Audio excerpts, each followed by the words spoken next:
Hi friends, పూర్తి video చూడండి. అప్పుడు కానీ మీకు ఈ వీడియో ఎందుకనేది అర్థం కాదు. ఓకేనా? పూర్తిగా అయితే చూడండి ఒకసారి. ఇప్పుడు పాలు అయితే చాలా మంచిగా మరిగించుకోవాలి.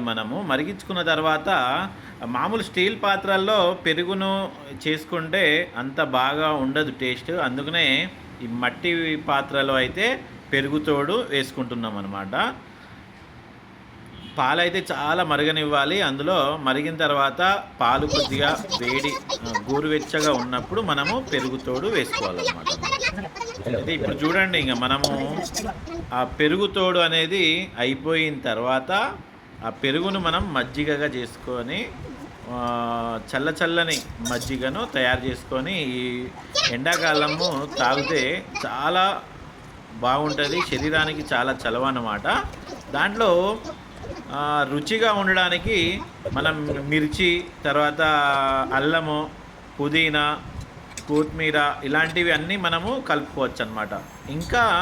ఇంకా వేరే టేస్ట్ కోసము ఇంకా మీకు నచ్చిన విధంగా మీరు తయారు చేసుకోవచ్చు. అందులో ఇంకా ఉప్పు కొద్దిగా వేసుకుంటే ఇంకా బెటర్.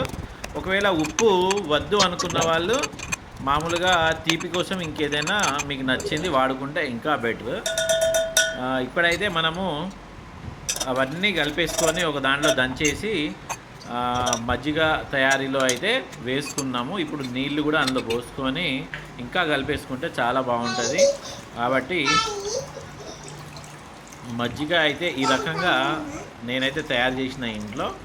ఎందుకంటే ఈ ఎండాకాలం చాలా హాట్గా ఉంది. బయటికి వెళ్తే కదమే, ఇంకా అంత ఘోరమైన ఎండ, వేడి గాలి, వాటి ద్వారా మనకు వడదెబ్బ అనేది తగిలే అవకాశం ఉంటుంది. కాబట్టి ఈ మజ్జిగ అనేది ఇంట్లో తయారు చేసుకొని తాగితే బెటరు. అందులో ఒక నిమ్మకాయను కూడా పిండుకుంటే ఇంకా బెటరు. ఎందుకంటే బయట మనము తాగవచ్చు, కానీ బయట వాళ్ళు వాడే వాటర్ ఎక్కడియో తెలియదు. అందులో ఐస్ వాడుతూ ఉంటారు. ఐస్ ఏదో కూడా మనకు తెలియదు అనమాట.